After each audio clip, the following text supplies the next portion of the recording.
Hi, Mage fans. This is your host, Terry Robinson with Mage the Podcast. And my guest today from Darker Days Radio is Bryce. And we're going to talk about H.P. Lovecraft locations and how to add them to your Mage game. The discussion topic we're going to have today is we previously talked about the great old ones and how to jam them into a Mage game. We've previously talked about cosmicism in RPGs and how it's stupid because it's Mage and you can be cool at everything all the time. But we haven't really talked about the other aspects of the mythos, which is places and things. So you have the great old ones that kind of hog the limelight with Cthulhu and their ilk. But I think the stories also include a lot of other interesting things, whether it be characters, places, objects, or beings. I like them because they kind of focus on incomprehensibility. Most cultures kind of pick a place and describe it to get across an idea or a lesson. And Lovecraft does this too, but the value seemingly is strangeness and I need a paycheck. Publish me, Hugo Gernsback. I don't think that strangeness is really the word that he's going for. It's more of an otherness. Strange implies that it can be understood eventually if you think about it long enough, or if you can wrap your head around that different culture's way of thinking. But you really can't with any of the Lovecraftian places and entities, and that's by design. I also like the fact that they are kind of unmoored from culture, so you can depict them without worrying about getting it wrong. Like, I always like other cultures' underworlds, but it is often reductive to refer to it as that. Like, I can try and display Mictlan or Xibalba and worry about stepping in it, where if I'm talking about the Plains of Leng, I'm not nearly as worried. That is an excellent point. Since it's all made up, you really can't get it wrong, but you can. Lovecraft was super racist, and that carries through to the places he describes. Like the Plateau of Leng, or the Plains of Leng, that's Lovecraft's take on Orientalism. It's not great. I was waiting for you to say Kansas, because they're described as like arid and desolate. Like, this was the time he visited Alberta. Terry, Lovecraft never traveled further west than Chicago in his life. There are certain kind of recurring features that occur in Lovecraftian locations. They may be remote. Lovecraft was writing in the 20s and 30s when they were still like unexplored and lightly explored areas. Stories still existed of uncontacted people with strange cultures to explorers who had only spent 10 minutes there, and then in the light of reflection you're like, oh no, this totally makes sense. In contemporary play, this may require you to shift it to a rarely visited place, or a place that is not heavily populated for good reason, like the highly polluted Citarum River, Chernobyl exclusion zone, cordoned off Hawaiian Islands, or similar. Or just places that, civilization has since abandoned, remote towns where, the highway passed by years ago and they never got a bypass, places where the mines have played out, just areas that may just be 20 miles from where your game is set, normally, the city, but that nobody ever visits. It could be remote in not location, but in, lifestyle or mindset. If there isn't a road that goes there and you don't have like a plane or a helicopter, almost anything can be far away. Right. So I'm frequently fascinated by, like, I'll bring up something on Atlas Obscura and it's like in the middle of a long abandoned place, untouched by human hands. And you're like, that's 9 miles from me. I could hike there in an afternoon. I could walk there from my McDonald's. Yeah. I still don't want to. There's a reason it's abandoned. Yeah, but you could. Yeah. And smaller versions can exist in a city. Some places are too big to be able to kind of grok, and other places are too small to notice. The Lake of Hali could be manifest as a particularly poorly attended water fountain, or the city of Yohannathli may only be accessible through a particularly large aquarium tank in a seldom visited aquarium. Right, and places like this can be real fun if you have like an urban explorer type in your group, or mages who use architecture or sacred geometry in their effects. Maybe try to figure out why this node is getting drained and no one seems to know where it is. Oh, well, it's because it's, linked to Yohannathli. Cthulhu's drinking up your node, guys. Yeah. In Got your a straw. base, drinking your node. And Bryce, like, we say unexplored. What did that mean to Lovecraft? That meant places that white folks hadn't been to or that hadn't printed books that him and his buddies had read. Even in the 20s and 30s, there were very few places on the earth that were truly unexplored. It just meant when he wrote about it as being unexplored, it meant that it's not where white people were. And in Mage, remote is kind of a relative term. And we deal with the Star Trek problem. What does remote mean when you have Correspondence 3 and 4? Or Spirit 4. In Mage, remote is kind of relative. The interference of Great Umbrood can make teleportation difficult, or the location may shift, and tracking it is more of a concern. In M20's Operatives Dossier, we get that there are places that have correspondence destroying radiation, or wormholes, or black holes, like Antarctica. I personally like the idea that if you can see the Aurora Borealis or Australis and can't use correspondence, take that, Iceland!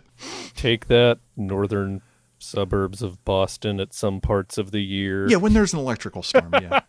But a remote can also be a case of being cognitively remote. We know that some places are hard to get to, that there are hard places to get to within places that are easy to get to. So for instance, the Dreaming or the Maya is comparatively easy to get to, but we don't have information or systems about navigating the etheric ocean. You can make a place hard to get to without resorting to ionic interference or some other Star Trek shit if no one just knows where it is, or it would require a prohibitive number of successes to filter all space in another dimension. Sure, saying that it's in the Dreaming is one thing.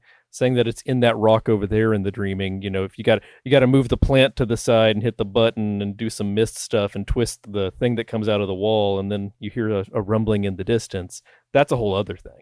The second idea is that Lovecraft brings up is that places are often abandoned. They were once inhabited long ago before the rise of anatomically modern humans 1 million or 2 years ago, and their remains could still be around in some way, shape, or form. They could be so large we don't even realize it. Lovecraft makes mention of Cyclopean cities from 1 billion years ago that could simply be filled in and look like massive monoliths.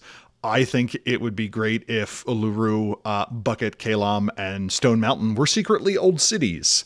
Those are some of the largest monoliths, single rocks on the face of the planet. And when I was looking up that list, I'm like, monoliths. It's just one rock. That's not that interesting. And then I saw these, and in every case, I'm like, holy shit, that is one rock. This is so interesting. So for extra credit, you can look up the No Forests on Flat Earth conspiracy theory. Just Google it. It's ridiculous. It posits that what we think of as mountains, and by mountains I mean every mountain, all of them, are the maybe fossilized remains of ancient trees.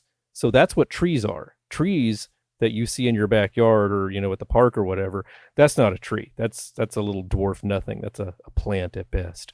An actual tree is apparently something that looks like Devil's Tower in Wyoming, but with branches coming off of it. Because somebody at one point saw a picture of Devil's Tower and said, hey, that looks kind of like someone chopped down a tree and that's a stump. Weird. And then somebody else just ran with it. It's ridiculous. Look it up. It's fun. The Vredefort impact structure and Meteor Crater Park could also be alien structures. These are dozens and sometimes hundreds of miles long impact craters. In actuality, they could be the contact points of alien structures or previous places where they were that just look like impact craters, or something we haven't decoded or that was disrupted by time. And of course, you can't forget about the buried city of Pnakotus in Australia. What's that? It's a giant library where time-traveling aliens who kidnapped people's minds, only their minds, drew them back in time, had them write down everything they knew about society and science and art and everything, and then years later sent them forward. Now, the question you may be asking is, if they're doing this in time, couldn't they have done it in just a second, take me from right now and bring me back to right now, where subjectively no time has passed, but objectively I've been in some weird cone body for the last 20 years writing down everything I know? No, because that wouldn't be a fun story. So how do we use this in a Mage game? This allows for places that are very close. An impact crater or abandoned building may become a sufficient eyesore that it literally has an arcane rating, and people simply don't notice it, a la the oldest house in the game Control. It can only be found by those who know what it is, thus it was unknown to humanity before someone was inspired to find it. Sites may exist in particular areas of the penumbra that are kind of devoid of spirits or quintessence, making them unpopular to visit. To steal an idea from China Mieville, I believe, he had a story in which a character had to visit the embassy of the ocean, and it was just a building that was filled with ocean. It was a house in a town, but inside, if you opened the door, inside of it was the deep sea. You could walk in, you could see, sharks and octopi and whales swimming around. So this kind of abandoned, forgotten, hidden places would be a great place for an umbral court to have an outpost here on Earth. I am toying with the idea of how to create a materialist umbra where there is no other place. It just takes advantage of unused places being looked at in a different way. And as you mentioned, there are abandoned buildings full of courts of umbrood that just regular people ignore or can't see. Preferably something a little bit more alien than what is presented, for instance, in American Gods, but not quite so out there that it is a completely different place. But there are places within blocks of me that I will sometimes walk by and be like, I didn't even know that was there. Or I come to the realization that a building is vastly larger than I think it is, and I think in some cases it could hold an embassy to the ocean. Another kind of recurring theme are the idea of otherwares and other winds. Lovecraft shifts from being kind of a fantasy setting to being more of a science fiction-y one, in my opinion, and includes places beyond space and time, as well as places in the distant past or distant future. And I think in Mage, this could be the Everett volumes, which are mirror zones that look like our reality but are off. So I think it's perfectly reasonable to have a mirror zone where the great race of Yith exists, or the Gugs are present. The Void Engineers patrol these areas for weird things that slip through. Odd places may be tied to a certain time and location. Johannath Lai may be off the coast of Boston, but it is only visitable for brief windows across the centuries, or it only exists in a particular second. So to find it, you need to be able to both travel to it physically as well as time travel, which in Mage we know is quite hard. Sometimes a place can be all of that. We'll get to the Dreamlands here in a little bit. It's also a thing that in Mage we do have the idea that with time 5, you can step out of time. And if that were to suddenly allow access to new locations, that would be a heck of a way to gate access to some place. Likewise, there could be a place that is only accessible with correspondence 5 because it requires knitting together certain things or exists on top of something else. And it's not a case of using Spirit 3 to step sideways so much as correspondence 5 to change geometry. You can only access it if you stand in 4 states at once: Massachusetts, California, Hawaii, and Canada. Yeah. Which involves moving through the Everett volume where Canada is the 51st state. So let's talk about Lovecraftian locations. I am largely familiar with a lot of the weird ones. I'm not so much familiar with kind of the earthbound ones that don't also involve sea polyp people. What is Greater Arkham? Greater Arkham is the term that is used to describe Lovecraftian New England, basically. He liked to use a lot of real places, but he also liked to make up places so that I guess he could do whatever he wanted there. Arkham included. There's no such town as Arkham. It doesn't exist. It's definitely a Salem pastiche. So it includes places like Salem and Boston and Arkham and Innsmouth and Dunwich or Dunwich if you're visiting from the UK. So it includes places that are both real and imaginary, made up to put monsters in. I hope to do an interview with Gareth Ryder Hammerhand, who is like the Irish version of Stephen Merchant to me. Don't tell him I said that. So not the focal point, but one of the bigger stories in the Lovecraftian canon is the shadows out of Innsmouth. So remember how I said earlier that Lovecraft was pretty racist? So he, and specifically this story, are where I learned the term miscegenation. In real world history, this is not a good term. You should never use it. If you use it and you listen to my podcast, stop listening to my podcast. I don't want to hear from you. In Lovecraft history, however, it means that your grandpa or, someone back in the day was a fish person or possibly an ape, and you can maybe see how those could be racist. So you have Deep One DNA, and you may eventually feel the call of the sea and have to go back to Innsmouth, where your forebearers came from, and then go swim in the Atlantic Ocean for all eternity off the ruins of this formerly prosperous New England town. World of Darkness allows for there to be tainted places. So instead of it being because of so-and-so, people who mated with people or something like that, there could be a dark note here. There could be a Nephondic labyrinth. And this is just kind of the strange way that the resonance or synergy of a place occurs. I like the idea that instead of Deep Old One DNA, this town centuries ago participated in the destruction of a master of entropy, and this is how their descendants were cursed. And periodically it flares up and somebody just kind of walks into the ocean. They may or may not be modified beforehand, or it may just be a mage curse repeatedly drowning people. Is there a way you see people using an Innsmouth-like place? I'm not so much a fan of the born evil trope, and this really plays into that. I mean, it's nothing that you chose for yourself. It's something that was done by your ancestors. Which is weird, because that is kind of one of the requirements of traditional Gothic horror. Something bad is happening to you, and it's not your fault. Right. One of the other kind of stereotypical locations is Miskatonic University. This is where the heroes work and keep their tomes under lock and key, because some knowledge is forbidden, but you can't destroy it because that would be bad. Their stuff gets stolen. There's cultists always trying to steal it. Their kids breaking in to use the staff pool, which is apparently really nice. They have a better vending machine than the students. It's the only place in all of Arkham that you can get coffee crisp. This is also frequently kind of a location where you're like, all of my characters treated intelligence as a dump stat. What do we do? You're like, okay, let's find ourselves some eggheads. I like the idea that there is nothing so esoteric that somebody doesn't have like 11 dots in it, where you're like, oh, you need the artifacts of King Moshulu III. Okay, well, I happen to be familiar with all of them, all New England town professor says. But like, there's this kind of idea that there's no topic that you can investigate enough that you go insane in Lovecraft. And that to me is the sourest of grapes from someone who went into the humanities, where it's like, yeah, I got a D in chemistry, but that's good, because if I had kept going, who knows what dark horrors I would have discovered. I don't know, vancomycin? Like statins? Plastic? So I like inverting this in mage games, where if there is a Miskatonic-like place where there's dark knowledge, it's not actually dark knowledge, it's just like crypto bro assholes who are either trying to gatekeep it to make it sound sexier than it actually is, or it just happens to be that a-holes have the knowledge.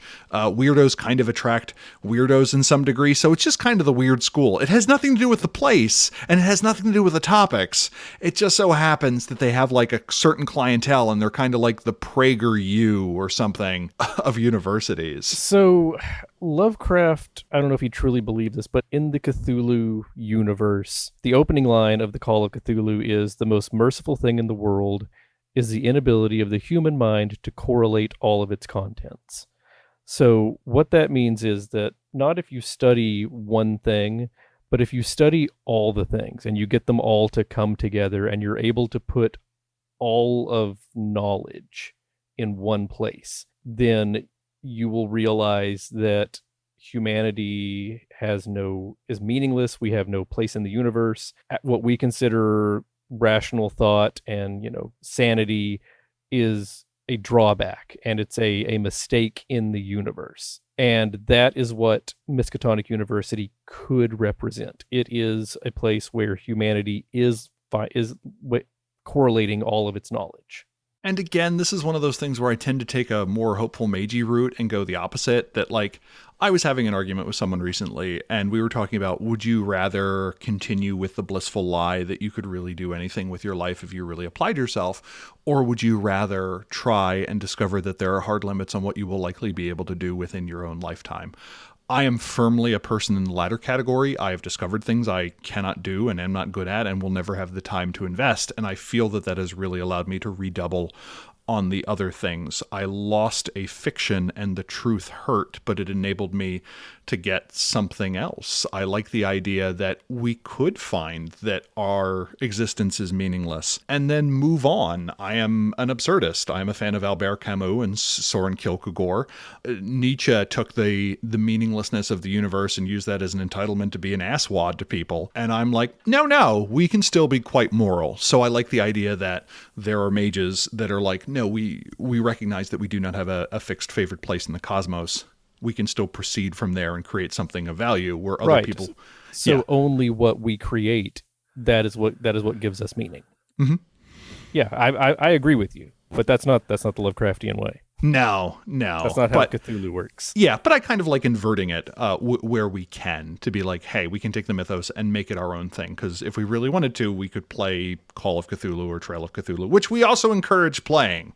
But if we're going to bring it into the mage, I like the idea that Miskatonic is an area of a particularly potent marauder with a powerful quiet who is slowly transforming their university into something like Miskatonic, that actually Denver State Junior College is slowly being turned into Miskatonic by a single Lovecraftian denizen with a particularly interesting quiet. What's Red Hook? So let me tell you a story. Okay. Once upon a time, Put on your story pants. H.P. Lovecraft got married. He and his wife, the far more successful author Sonia Green, moved to New York, and Lovecraft absolutely hated it because it was full of people who weren't white, Anglo-Saxon Protestants, foreigners, even the swarthy Italians. And he wrote a story about how they were going to kidnap and maybe sacrifice or eat or something the fine, upstanding Dutch descendant detective hero of the story. So Red Hook is the big city in microcosm. It's the little big city or the big little city. No, it's the little big city. Have you used a Greater Arkham or Greater Arkham-like place in a game? I have used a Miskatonic University analog. I just stole the name from a different role-playing game. I called it West Texas University. And, what role-playing game has West Texas University in it? The role-playing game West Texas University from Pinnacle Entertainment Group, Terry. Oh, wow. Is it East Texas University? Yes, I did change it to West Texas University. Okay, got it. Because I'm like, West Texas University. I'm like, this place feels very much to exist. For me, the Greater Arkham sites are useful because they give you a urban, suburban, and rural place to put things. They allow for a kind of common menace. If you want, you don't have to go out to Johannathli or the Plains of Leng or something like that. In Cthulhu City, they're all knit together in a location where your characters cannot leave. So I like the idea after some amount of investigation that your characters are, for whatever reason, unable to leave Red Hook, except for it's fine because it's actually a big city in a small place, which means there's probably a diversity of food, people, and opinions, and reasonably good mass transit. The horror! Tales of interest. This food has too much flavor. We have to move on. Alternatively, maybe this weird little place is all that remains in some sort of apocalyptic future. If you do manage to leave the city, you see that it is surrounded by vast radioactive wastes, or it is floating in space, or beneath the giant glass dome beyond which dark horrors lurk. The next location of note are the Dreamlands, which is a vast alternate dimension accessible through dreams that has native inhabitants, kind of, that may lead on to other places such as the Abyss or other worlds. The Dreamlands is one of those really fun realms that kind of touches everywhere else. To put it in mage terms, it's kind of like the super Umbra in that everything sleeps in some way, shape, or form, so everything enters the Dreamlands. And just like kind of the Maya in Mage, it is zones cut across Umbra and can go through to other locations. With the exception of the digital web, I wish there were like other zones we got more information on. Normally it can only be visited during sleep and contains a mirror of our world, but with extra things. And like you said, much like in the traditional Umbra of Mage, there's different levels. So you can stay on the surface level, get a peaceful night's rest, or have a nightmare or whatever. But if you're a true dreamer, you can descend deeper into the Dreamlands, through the tunnels of the ghouls, which stretch between the graveyards of Earth and the dreaming itself, past the vaults of the Gugs, and into the realm of the fantastic. And on the surface level, you may be dreaming, and the geography is the geography you know, but with maybe extra cities, or they've been moved around a little bit, or the proportions are slightly off. And through that, you kind of discern that there are these weird entranceways to other places. Or again, you're a mage. You dive feet first into the weird. It's also useful because in the Dreamlands, this is an easy way to bring non-mages, or mages that don't have Mind Speed 3, Spirit 3, or whatever is required to get there. This is extensively used in some games. What was the one that you had mentioned where it was big?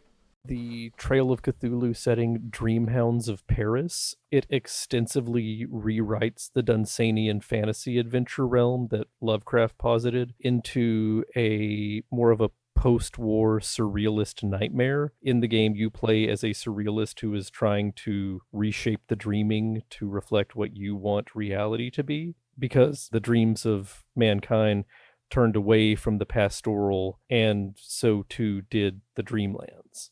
The Dreamlands itself has a number of locations. I am only familiar kind of with the locations that are listed in Dream Quest of the Unknown Kadath, but it is a location that a lot of people have taken and run with. And kind of these were some of the places that I thought were interested. Thalarion, a mighty city surrounded by gray stone walls that hides most of the frieze covered buildings and alluring skyscrapers behind that wall. Its temple spires reach into the sky far enough for their peaks to be invisible to the naked eye. Within the walls, its streets are littered with unburied bones. Right. So if you wind up here, just get back on the boat. If you go to the city, you are never going to leave. Whatever is in there that kills people is not going to not kill you because you're a mage. You're still a people. Yeah. And so if you die in the dreaming,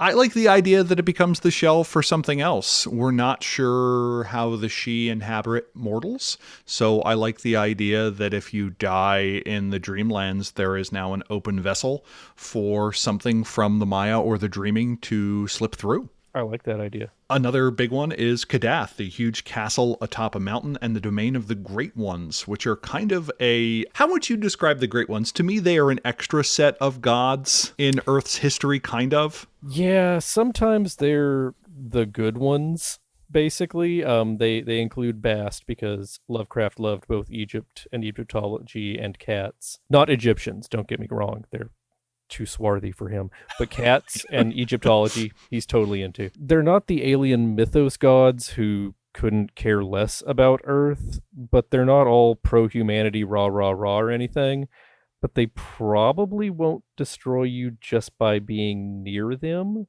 I got the great gods are a little bit above Ardra from Star Trek Next Generation, where it's, you have the great old ones, which are universal mega scale. You have the outer gods, and then below them you have the great old ones, and then below them you have the great ones. See, the problem is Lovecraft used all those terms interchangeably. Depending how he felt at the time. He kept notes, but he didn't keep, like, good notes. Yeah. So... and that is something that other people have taken and run with and kind of enforced an order on it after the fact. Right. So I like the idea that the great ones are just they're kind of powerful, certainly on a mortal scale, but it should be something that a well-prepared chantry at some level could take on or gain access to something. To me, it's one of those things where the power level of a chantry and the power level of a lone great one kind of overlap a little-ish or within a scale level of one another. I would say that if you were going hunting to take down Nodens and you had your entire chantry with you, you could probably do it if you had enough time and preparation and a big enough chantry. But if you just decide, hey, you know what we're going to do this weekend? We're going to go kill Bast. You're not coming back from that. She's going to murder you and eat your face. Reasonable. And I think there is a level at which you get something that is weird and powerful and human-like, but still something you can take on. Or alternatively, scale to taste. Right. So yeah, you've got this giant castle containing the great ones. It's a case where one great one might be kind of an equal footing with a group of capable mages, but what does it mean to have a castle of them on their home turf in the Dreamlands? Oops! Yeah, you don't want to show up there. They don't like the hubris. Kadath is the ancient city in the cold wastes. If you approach it and you are not welcome, you will be destroyed, by which apparently that means you'll wake up. I do like the fact that the Dreamlands let you have really low stakes in the same way that, like, oh man, he got lit on fire and his ashes scattered to the wind in the digital web. He woke up with a nosebleed. Right. It's when you put it that way, it is kind of the mind sphere version of the digital web, in that all you really have to do is wake up and you'll be fine. But it's also a place where you can go when you die. I'm not really sure how that works in the World of Darkness cosmology. Is it an afterlife? Is it I mean, it's not connected to Wraith, clearly, because it's not a realm of eternal suffering and ennui. If you die immortal, not immortal, you can sometimes wind up in the dreaming. If you become a ghoul, because that sounds like a fun life, you can also just wind up in the dreaming. Just, take the right tunnel and you'll pop out in the dreaming. It's, in conclusion, the dreaming is a land of contrasts. I like the idea, though, that in the same way that when you die, only a portion of you maybe goes to the underworld. You have the psyche, and you have your shadow. That there may be another part of you that does wind up in the Dreamlands, or it could be one of those things where these are basically force ghosts, that certain mortals have a certain capacity to outlive death in this particular way. It could be an illusion worn by creatures native to it to kind of blend in the same way that your avatar will appear as maybe a person but isn't that person. You got some options. It could be the story of you. It's not really you, it's not really your ghost. It's that enough people who can shape the dreaming knew about you when you were alive. Mm-hmm. So your memory, your ghost, whatever you want to call it, shows up there. We also get Dilath Leen. It's a bustling trading port and one of the largest cities in the Dreamlands, as well as the usual boats, mule caravans, and two-wheeled carts stream constantly through the gates and docks. Dilath Leen is famous for the coming and going of the mysterious Black Galleys. Now, the Black Galleys, spoiler alert, kidnap and enslave dreamers and take them to the moon. And when they're on the moon, they labor away until they are eaten by the moon beasts, who are giant pale white frog monsters who actually run this weird sleepy side hustle. Yep. It's one of those things where, like, I follow Lovecraft, and they're like, moon beasts eat people. And you're like, okay, a direction has been turned. I am not following that. Lovecraft, famously, not a fan of frogs. Really? They keep coming up. Oh, yeah. What is it? What's the giant one? Tsathoggua? Yeah, Tsathoggua. To me, the Dreamlands is nice because it can flat out replace the Maya, or it could be what the deep dreaming is, where, like, the near dreaming is full of fairies and happy times, and the deep dreaming is just weird shit. Not that it isn't already in the World of Darkness, but if you don't want to use that kind of version, it's there. The denizens could replace the Dreamlords, which we never really got any information on. Maybe changelings engage in a secret war against these alien dreams by promoting helpful dreams, and as their numbers die down, these strange and disturbing night visitations cause some of these entities to gain power. A mage's domain could be one of the cities here, where the mortals are like, I have a sandcastle that I control, and another one is like, I see dreams of the Lake of Hali. Yeah, my favorite background. Yeah, it would be great if it did literally anything. Anything whatsoever. I put 5 dots in domain. Okay, cool. You have a nice house when you're unconscious, I guess. Yeah. Like, I feel like that's an embodiment of being like a millennial, where it's like, I can't get resources 3, but I can have domain 5 and have a nice house while I sleep in my efficiency. That I share with 3 others. Exactly. This is where abandoned places could wind up, whether it be Roanoke or Sarnath or Manar. It could replace the Penumbra, in that there are extra cities and such. The Atacama Desert, the Desolation Islands, the Antarctic, parts of Greenland may have extra cities, civilizations, and species that otherwise don't exist, and they only are around in the Penumbra. And it could be one of those things that people don't go to the Penumbra of Inner Greenland too often. One I was kind of thinking of was from the Cats of Ulthar, is it makes mention that in a lot of cases, these are kind of nice places. So I like the idea that a mage moves to the Dreamlands because maybe you don't disembody there. Maybe as a zone, it is connected enough to Earth that you can be there for an arbitrarily long period of time and you don't have to deal with disconnecting. And it's one of those things where it's like, yeah, the cats eat people and the gods are weird, but there's pretty nice scenery and I can afford my own place that's rent controlled.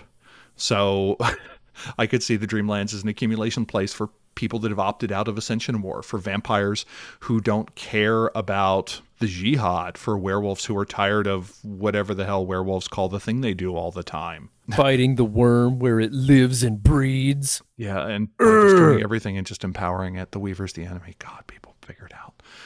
Eventually. Yeah.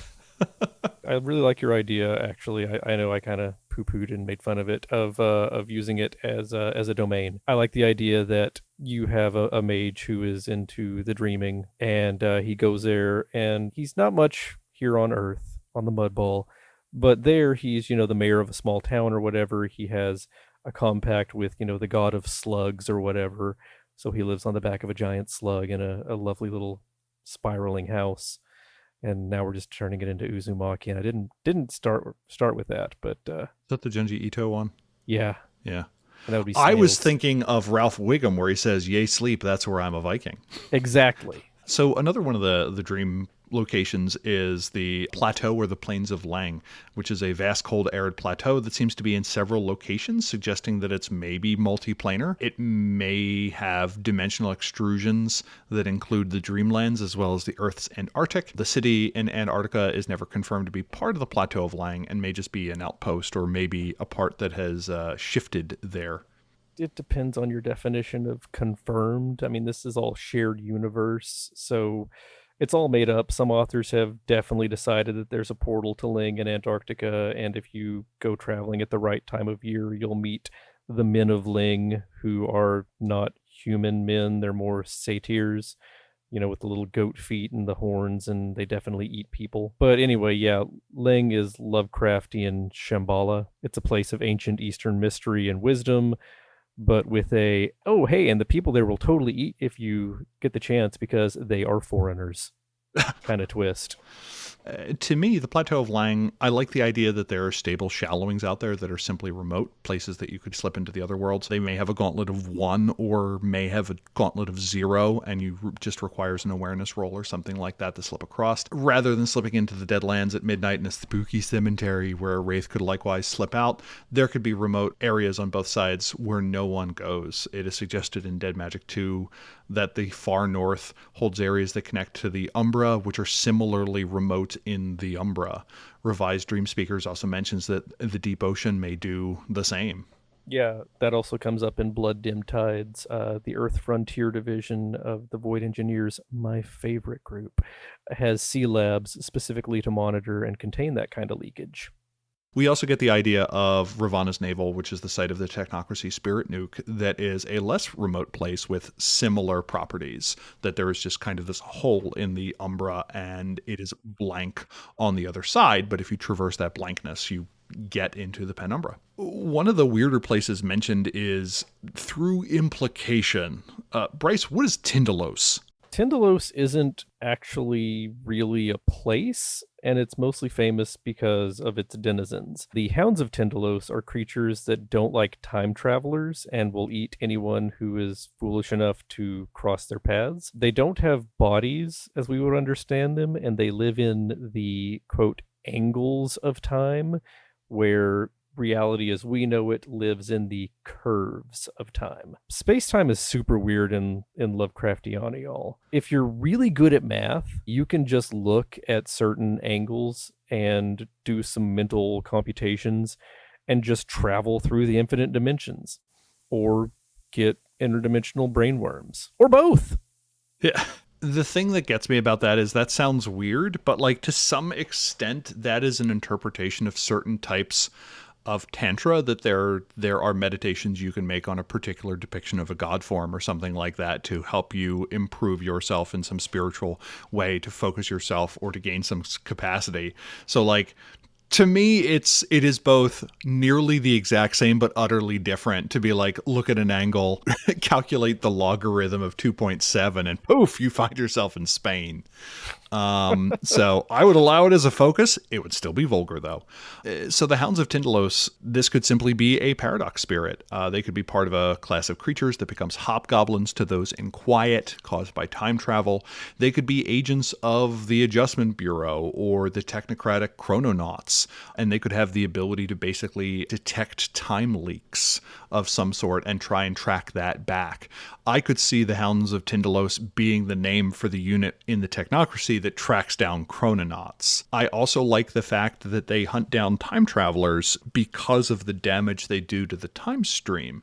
In the TV show Legion, you have the Time Eaters, which are creatures that exist outside the normal flow of time, and they look for weak spots in the time stream so they can enter and consume it. I like the idea that the Hounds of Tindalos either try and consume the time generated by traveling through the fabric of space-time or defend it. And if someone is going to do that, they don't want these Time Eaters to intervene, so they are kind of a vanguard to keep the time stream tidy to prevent something else from messing with it. If you travel in time, then you're going to wear the curves down, or you're going to wear the angles off of time, and it's all going to be curves, and then all you're doing is taking away their natural habitat. So, I mean, we're the invaders. Yeah.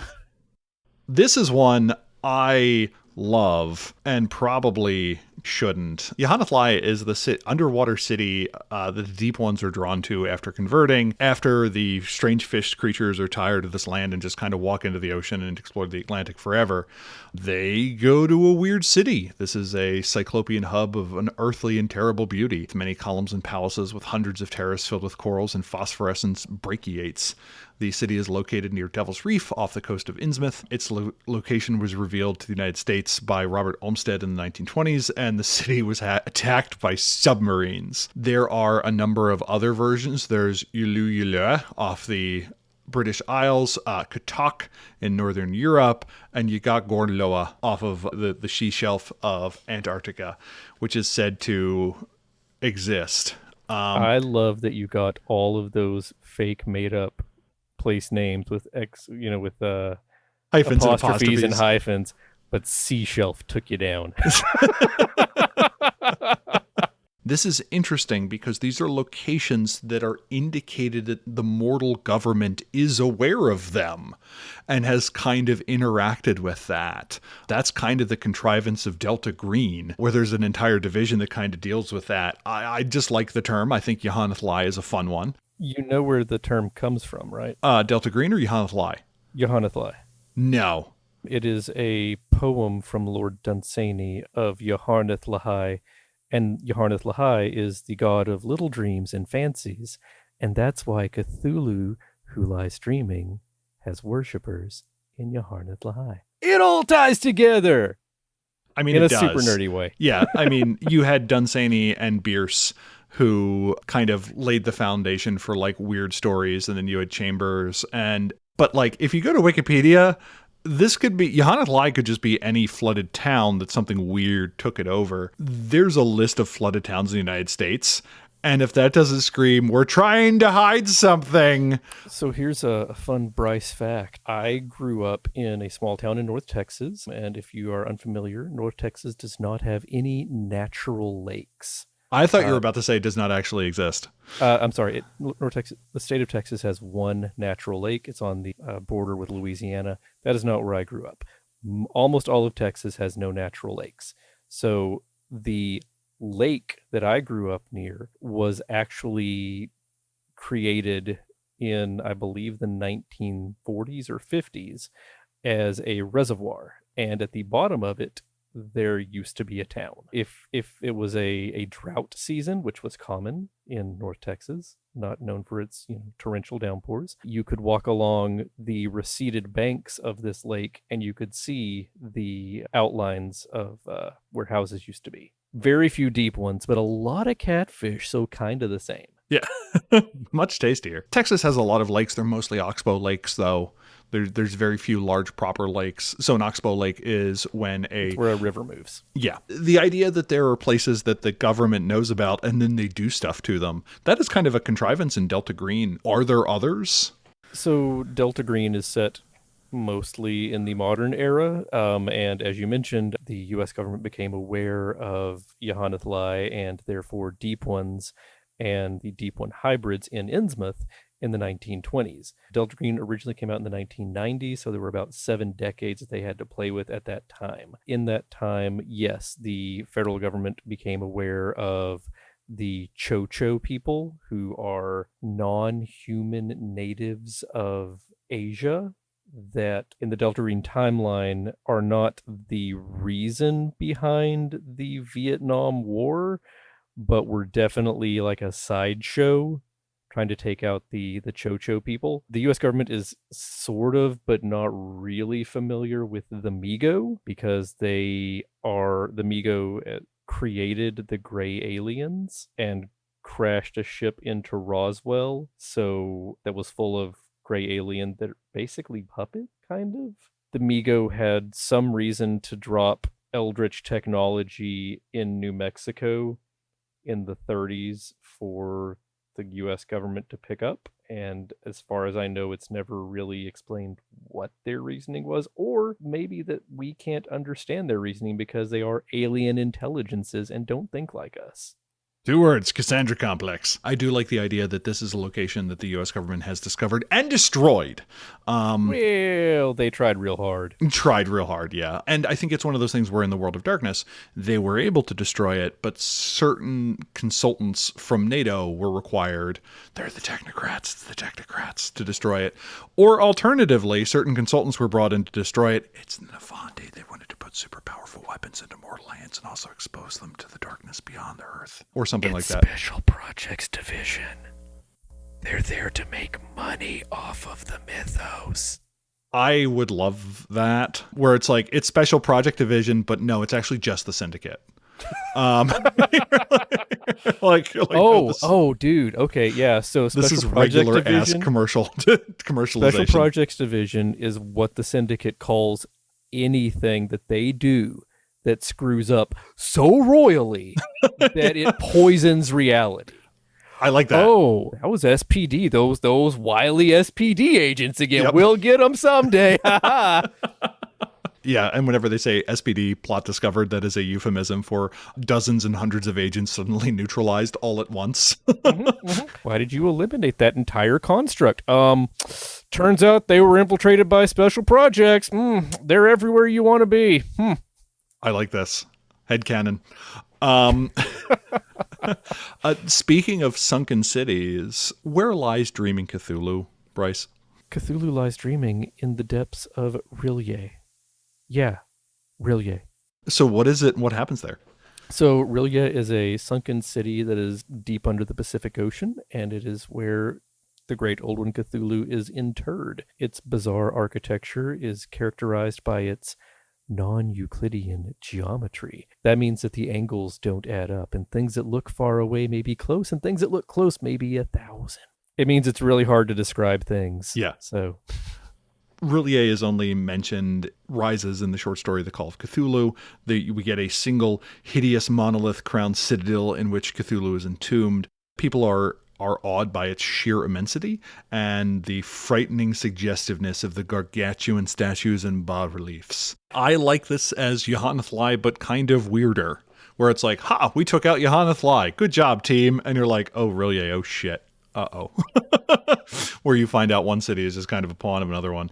In Book of Chantries, we get the idea of Dracus Valor, which is this undersea Nephandic place, because oceans are evil. This is the one thing where the World of Darkness is made of precisely nothing. I like the idea that Riley is a proper extrusion from the Umbra, that this is something that has leaked through. We also have the Pseudopodes Maleficaris, which are mentioned in the Book of Worlds, which are evil space, ocean, squids that try and mess with us. So this could be their extrusion. Another location that gets talked about a lot is Carcosa. It has a number of interpretations. Ambrose Bierce described it a little and only kind of in retrospect from a person who's like, I remember when summertimes were full of lemonade and a lady would let you go touch a hand if you sang her a song on a penny whistle. Carcosa remembers. Robert W. Chambers in The Repair of Reputations has a little bit more information, like the white sky with black stars, the shadow of men's thoughts lengthen in the afternoon, which is just a line I like. Yeah, and is lit by twin suns that sink into the lake of Hali. We may or may not do something on the Yellowverse, which is my preferred term for the Robert W. Chambers kind of implied mythos. The short story, The Rest of Your Life, has Carcosa as a kind of afterlife of Americana, where you can get off at the wrong exit, and literally the town lake is the lake of Hali, and you can go to Haster's convenience store, and it is just kind of this purgatorial afterlife place, and I'm here for it. I haven't read that one. Yeah, Pathfinder takes it in another direction, where Carcosa is a highly magical planet which contains a living city that is also called Carcosa. It is the home of Hastor, which resides in the monstrous lake of Hali. When the light from Carcosa's star shines on another world's night sky, its power increases in that world, and Carcosa is always expanding, absorbing the societies and cities of Otherworld, serving as a fuel for Hastor's eventual ascension into the ranks of the outer gods, at which point he will consume Carcosa and all of its inhabitants. The city is a vast patchwork of cities which is absorbed over the eons. Each individual patchwork kind of retains properties of its original world, and I think this is a neat idea if you want to have your sigil-like place a la Planescape. Do you have any thoughts about Carcosa? Do you like it as a phenomenon, or how to use it in games? It is very well trodden land for role-playing games, for a mysterious city that was included in the Lovecraft mythos because Lovecraft really enjoyed Robert Chambers. I like Hastur more than I like Carcosa. I do enjoy The King in Yellow as a play that can bring you into its world, and by seeing a performance of it or by being in a performance of it can utterly destroy you. I like the idea that Carcosa or something like it is a place that everyone has heard a different story about, that there is a Shambhala-like place or a weird place out there that everyone claims to have been to, but no one can produce any evidence of it, and none of the stories are consistent. I like the idea that elements of Carcosa slips through, because maybe that is the place wizards go during Twilight. I use that particular term because that is kind of how it is portrayed in Ars Magica, where when you enter Twilight, you kind of go to this other place in some way, shape, or form. Carcosa may be what happens to where certain people go when they are taking seekings or dealing with quiet or entering Twilight. And it could just be what people have started to call it. It is not the Carcosa of the Yellow Myth, but just kind of as a thing, that's what they call it. Sure, it's a meme. Everybody knows what Carcosa is, but nobody can really describe it. Or if they do, it's different from the next guy who describes it. Yeah, I like that as a quiet realm, especially. Another place within it is the Lake of Hali, which is tied often to Hastur. What is the Lake of Hali, and why do you like Hastur so much? So the Lake of Hali is a lake, and Carcosa is on its shores. Or maybe it's under the water, depending on the author. Or maybe its reflection is all that exists, or all that remains of the city of Carcosa. So you can only see it by looking into the water. You can never actually reach it. And why do I like Hastur so much? Because he's unknowable, but he's everywhere listening for you to talk about him. And if you say his name 3 times in a row, he'll show up like Beetlejuice. But unlike Beetlejuice, he won't Michael Keaton at you. He'll just eat you. I like the idea that the Lake of Hali, it connects various bodies of water around the world. It is tied to waterness in some way that is not a correspondence effect, but is simply a natural knot in reality, and allows you to transit without pinging magical senses. Or you can bring in my most favorite group of mages, the Himka Sobek, who also travel through water, because all water is one water. The reason that Hastur shows up in each if you say his name too many times is that you have one of the avatar shards that he wants to regain to refill his own power. I like the idea that the Lake of Hali is an actual place that people think contains something that they need to keep asleep, but over the centuries, what needs to be sacrificed has seemingly changed. And if someone were to dive into that lake, they would see cultural artifacts, bones, specially made items, sacrificial items, children's toys, money, all sorts of things. And like the Lake of Hali contains something that needs to be placated, and in this weird Shelley Jackson-like version of the lottery, the town just keeps doing it because they've been doing it forever. It's not so much what you sacrifice, it is the act of sacrificing that the creature or the whatever needs to be kept asleep. Mm-hmm. So it might be, the firstborn son of the village leader, Or it might be all of your most favorite Christmas presents that year. Or it might be the scarecrows from the Harvest Festival or whatever. The last one is Cthulhu, and I had not heard of this one before it was mentioned in the chat. Bryce, what is it? It's real weird, Terry. It's a place that only intersects our reality as a sound. I like to think that for Mage, it could be a fun place to go from the digital web. So the sound that intersects our reality is all the old modem noises screaming their way onto the internet. It's not described as such, but it's not really described as much. So you can do whatever you want with it. It's great. I like the idea that it is a place you can explore as a normal place. It just appears as a blip of sound at particular places in the Umbra, but Forces 3 Life 3 turns you into sound, and then your characters have to fight with phenomena like interference, dissonance, and amplification. And that is kind of a lens to put things through. We've talked about a bunch of Lovecraftian places. Any other kind of final thoughts on using Lovecraft and extended Lovecraftian locations in a Mage game? I think that depending on the type of Mage game that you're wanting to run, if you're trying to do, technocratic agents against whatever, horrors from beyond, it can be great to have the technocratic agents sometime visit their family members who are not so far beyond. If you're doing, normcore Mage games where you're just set up in a city and you're trying to stop the evil people from taking over the community center, maybe not so much for the Lovecraftian locations. But I think that for a lot of Mage games, including a bit of the surreal and the slightly off is just super fun. My recommendation is go to the HP Lovecraft Wiki and just kind of get lost for 15 minutes.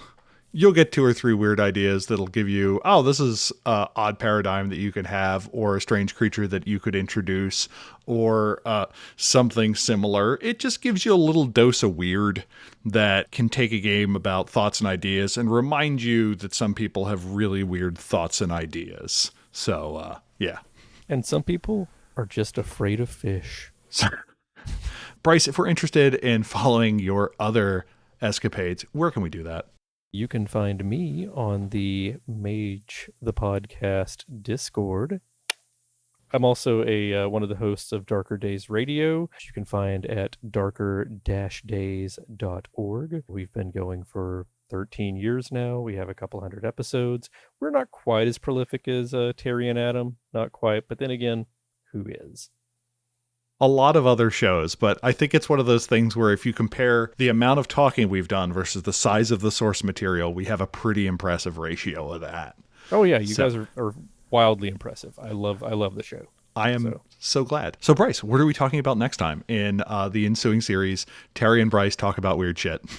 Next time on Terry and Bryce talk about weird shit. Mythos creatures. Be there or be somewhere else. We don't feel strongly. We're going to do a conversation about Mythos creatures, and if people like that, we may do a dive into the Chambers verse. Bryce, thank you so much for joining. Yeah, thanks for having me.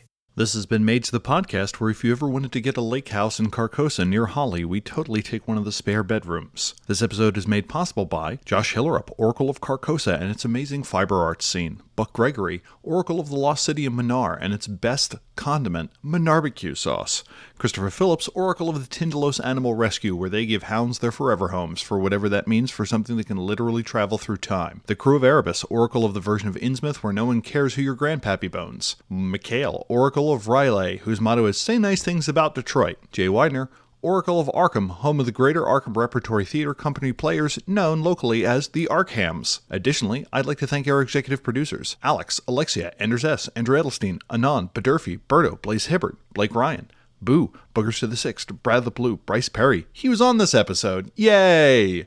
Chris B., Daniel Cuppen, Daniel Scribner, Dan Svensson, David Roy, Derek Osborne, Derek Semsek, Fragger Rock, Gargle Noir, George Laura, Guy Conan Stewart, Ia Bull, Jason Kennedy, Jason Vines, Jason W. Briggs, Jeff Bryn, John Magnuson, Jolyn Andes, Joshua Heath, Chris Kinner, Leslie Weatherstone, Matthew Proyle, Michael Creedle, Michael Parker, Morgan Aran, Nathan Weaver, Nibero, Neil Patterson, Nikita Klaimanov, Oliver Schindler, Patrick McNamara, Patrick Mulder, Pukuji, Rachel Grace, Ralph Scheinhammer, Ricardo, Richard Bat Brewster, Robart the Robot, Rob H., Ryan Kendi, Samuel Tobin, Stephen Garten, Thrice Great, William Connolly, William Martin, Zach Rules, Sean Gallagher, and Kathleen Halperin. Thanks for your support. Our EP shout-out in this episode is to Brad of the Blue, and for this one, I am taking an excerpt from the Sam Woods H.P. Lovecraft Writes Olive Garden's dinner menu. Fried calamari.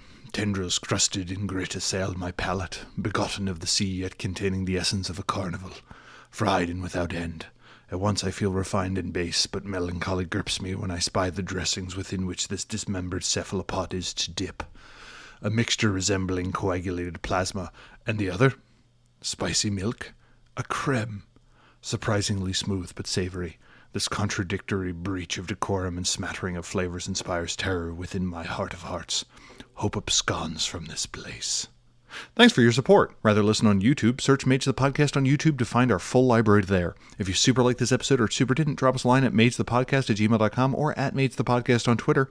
We have a hop in Discord community at discord.me/magethepodcast. If you like us, please give us a review on the platform of your choosing, or tell a friend about us. Also go to magethepodcast.com for show notes and all of our previous shows. Now go change reality. Bye. And now fragments of a show from a strange place and a strange time across the plain of Leng. Thank you, Robot Lady.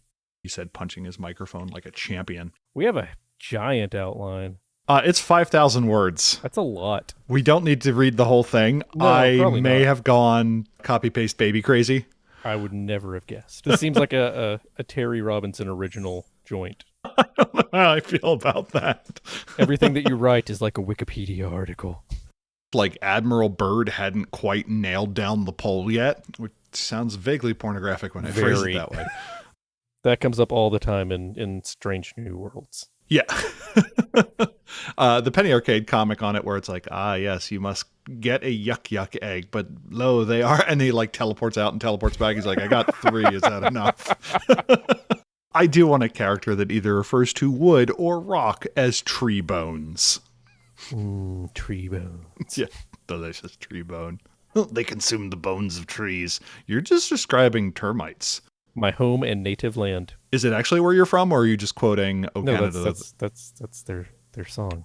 Did we get drunk and say that if we ever wrote a supplement together, it would probably be like 15 Adventures for the Earth Frontier Division? And by that, I mean we weren't drinking, because I don't think you and I have ever drank together. I don't drink, but yeah, probably. Yeah. Bryce, if we're interested, and that's a second microphone hit. I'm like drunk today. Pogo sticks.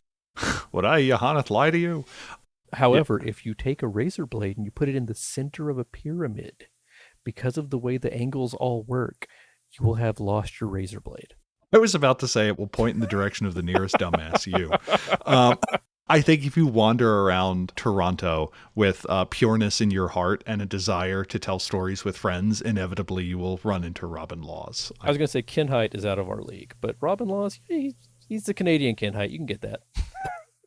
That's a joke. No offense intended to either of those luminaries. No.